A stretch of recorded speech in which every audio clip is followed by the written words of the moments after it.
Vitamin B12 रो deficient आपण अछंती कि आसंतु आज विटामिन B12 विषय किसी जानिबा।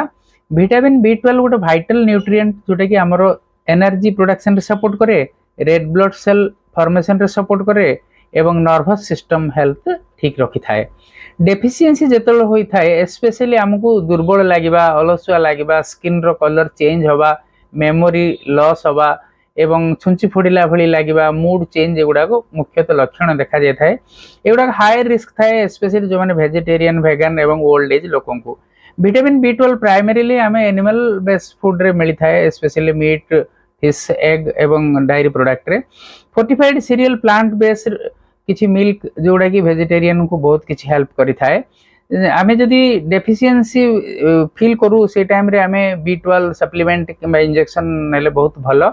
रेगुलर चेकअप करिवा एवं बैलेंस रे डाइट नबा निश्चय एथुर आमे प्रिवेंट हे परिबो, हमको कॉम्प्लिकेशन नथिबो एवं विटामिन B12 को जदि आमे प्रायोरिटाइज दबा निश्चय हमर एनर्जी लेवल मेंटेन करि पाबरिया एवं गुड हेल्थ रे रहि परिबा।